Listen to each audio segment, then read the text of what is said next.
Swedish beer. These are Swedish Easter beers, which I am really excited to try out. The Easter beers are similar to the Christmas beers, but even more traditional, I would say. So not as much experiments with spices or modern hops. It's difficult to find an Easter IPA, for instance. So we have 4 lagers, dark to amber, in a traditional German style. 4 ales, also dark to amber, I think, in a traditional British style. And then 1 strong Belgian style ale, and the odd one out, a Berliner Weisse with added berries. So the plan is to smell and taste myself through these beers and then actually see how they taste together with traditional Swedish Easter food. I have actually started to prepare the food. We have some eggs, potatoes, and in the oven salmon and lamb roast. And of course some pickled herring, as we always eat here in Sweden. It smells so nice. So we'll start with the Easter lager from Finn. It has the lowest ABV, so then we'll work ourselves upwards. This is labeled Dunkel, so we'll see if it is a traditional Munich Dunkel. I'm trying a new camera setting, by the way. See if I can get more of a close-up when I'm pouring the beer. It was a little bit uncomfortable, though. Smells nutty, coffee and syrup, figs. Smells lovely. No time to waste, let's dive in. Skål! It has some power. It starts out much rounder, a little bit syrupy, with orange, bitter orange, orange zest. And then it really dries out and gets pretty bitter, like super bitter hazelnuts or something. Bitter coffee. It might be too bitter for me. It is some dark bread there as well. It's definitely not a Munich Dunkel. I wonder in what tradition this is. Next, Nils Oscar Kalaspåsköl. Kalas means party, and they name many of their beers Kalas. This is supposed to be more of a Madsen or Vienna style. It is a bit more amber colored. A lot softer aroma than Finn, the first beer. It's almost a little bit funky. You know, like horse blanket. Just a tiny little bit, and I like it. There is also a little bit of syrup and figs, but it's very faint. But we have many beers to get through, so let's dig in straight away. Skål! This was much more gentle. I forgot to drink water in between. The flavors almost disappeared after Finn, the last lager that was much more powerful. Now that the head is disappearing, I get more of the aromas. I get a mix of chocolate and rye bread. It is a bit nutty as well, so it's like you have Nutella on rye bread. Very low bitterness, more nice herbs as well in the finish. Orange zest, lemon. There are nuts in the aftertaste here as well, but they are soft and almost sweet. A little bit of bitterness late in the aftertaste. There is some kind of chocolate, but maybe more milk chocolate than dark chocolate.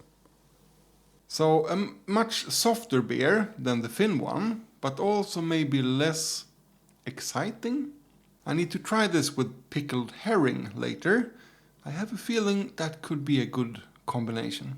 Next, Nääs Påsköl. This is also supposed to be a Dunkel. So let's see if this is closer to a Munich Dunkel this time. It's darker again. Chocolate coffee, orange and some sort of dark bread.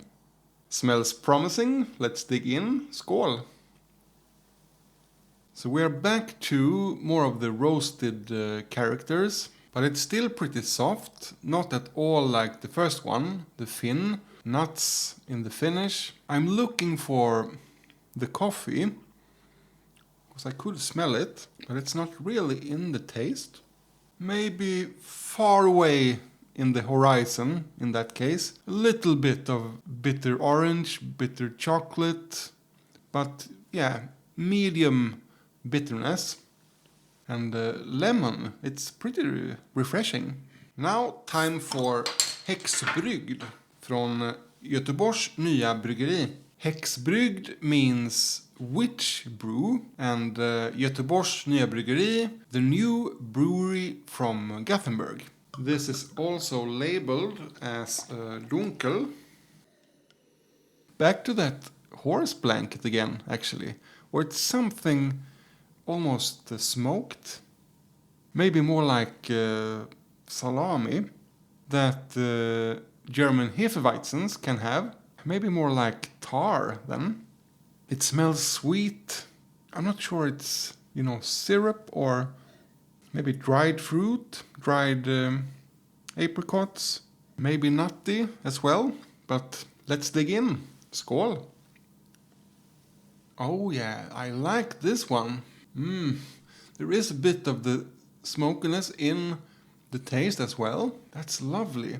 It's a little bit of a surprise because all the previous breweries we have tasted together here are amongst my favorites, and this brewery is kind of new to me, and my expectations are set pretty low, but this was really good. There we definitely have that milk chocolate again that I felt in Schlenkela's Rauchbeermalzen, I think it was. So maybe it's connected to the smoked malts somehow, if it in fact is any smoked malts in this beer. Lots of orange, hint of bitter orange, orange zest. There is dark bread, nuts, but mild nuts, not in a bitter way. Yeah, I think this was my favorite amongst the 4 lagers. I'm wondering if this is more of a Bamberg dunkel style. Yeah, nice surprise. Alright, on to the ales. And Oppigårds Easter Ale. This is supposed to be a brown ale. Style I'm not very familiar with. I think I've had some brown ales before and I didn't like them. Oh, the lamb, it's done. Or it's not quite done. It needs to rest now in at least 20 minutes before you can eat it. Can we finish the rest in 20 minutes? So let's have a sniff. Yeah, I can't really put words on it, but you definitely feel that we are in the ale territory now. Orange and lemon, syrup or almost butterscotch. Maybe some berries or some jam or something. It smells delicious. Skål! Other flavors appeared that I didn't identify in the aroma. It's malt forward and it's sweet, like a compact dark rye bread with raisins and nuts. Maybe not raisins, more syrup and nuts maybe. But lots of orange zest, lemon. It has aspects from the dark lagers, but it's somehow more fruity, zesty. It is some bitterness, nutty bitterness, but it comes really late in the aftertaste. But yeah, I enjoyed this one.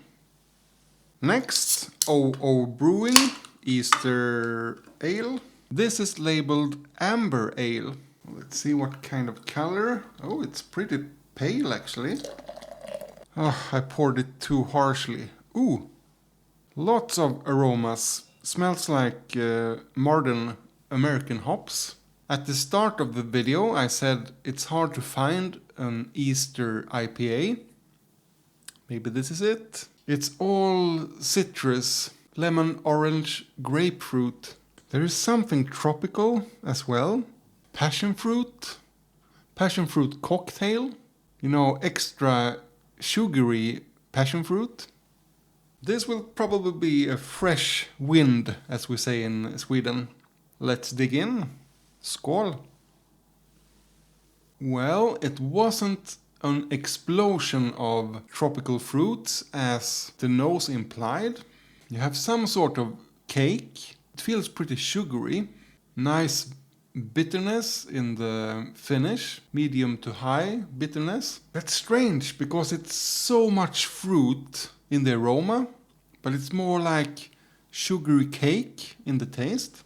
There is some fruits there as well, but it's like you have dried the fruits, you have taken the essence, you have added sugar and then put it in a cake.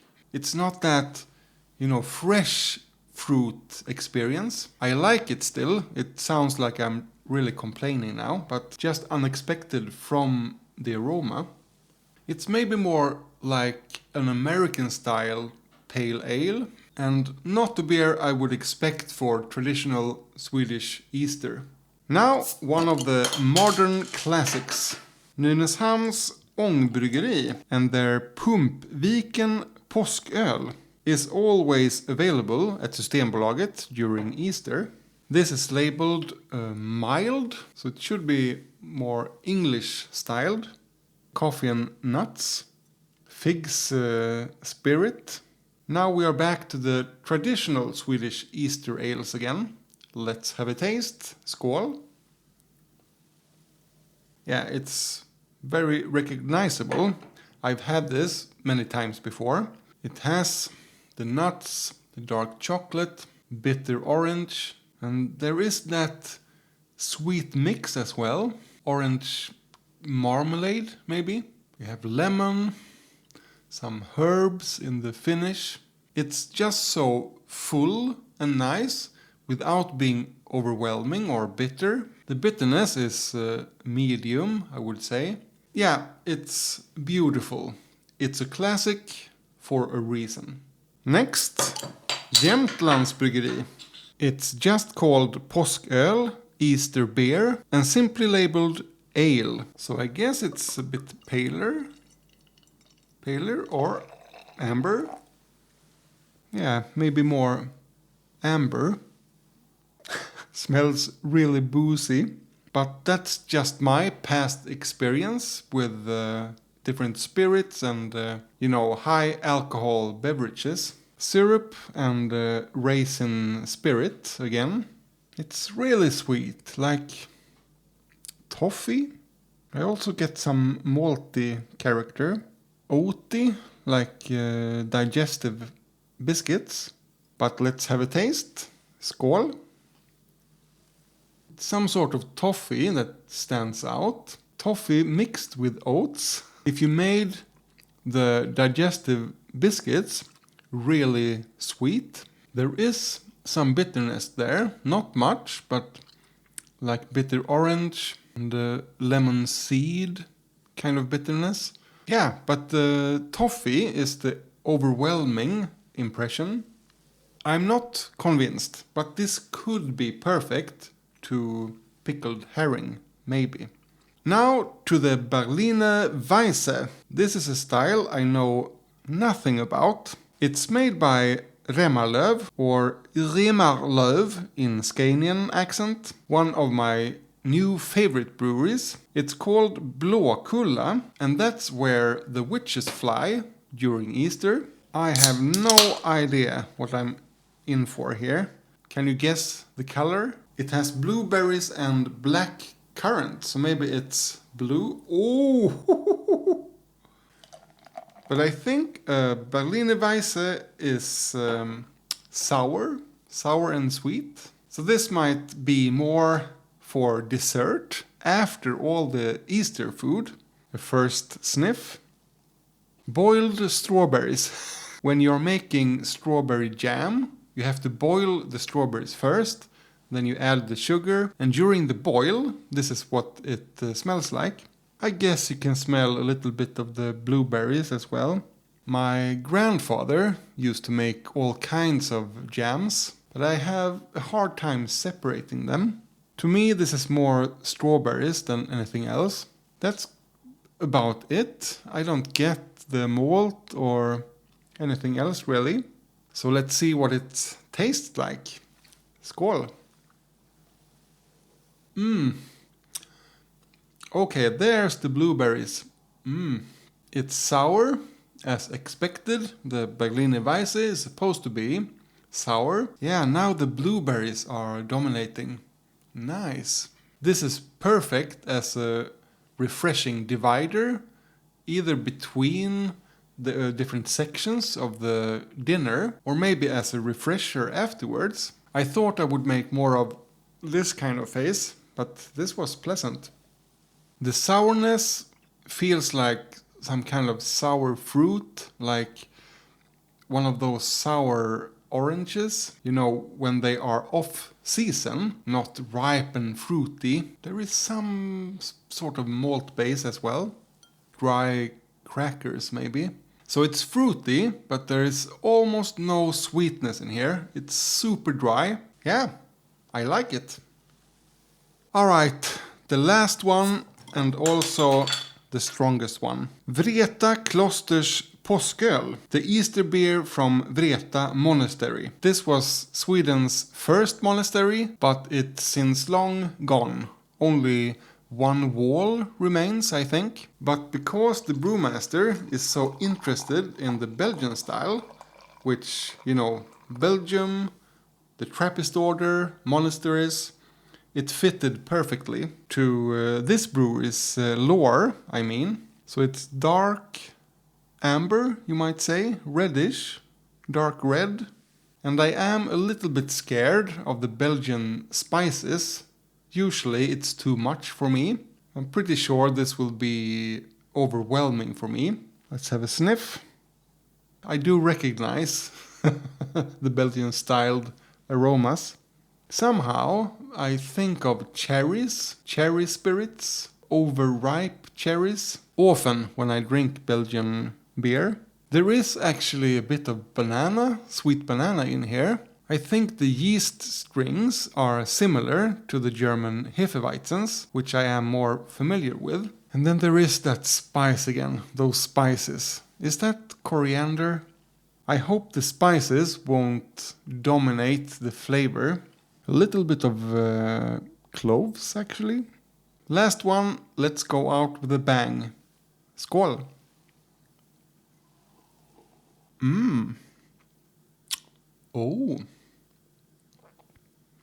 Oh yeah. I notice all the spices, but they are lighter somehow. And they let the other flavors come to the front. And it's not as bitter as some strong Belgian ales can be. Feels sweeter as well. Could be an illusion because it's fruity.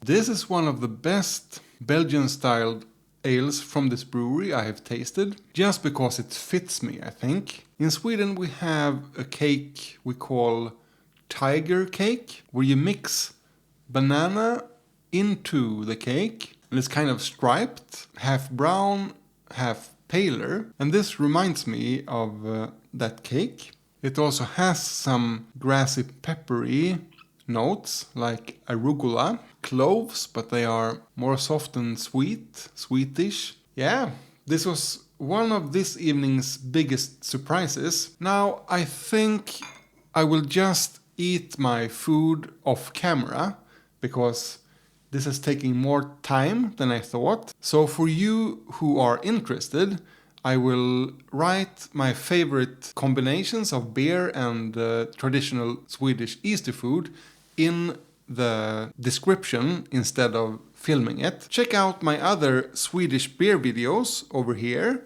Thank you for watching, and remember, drink responsibly!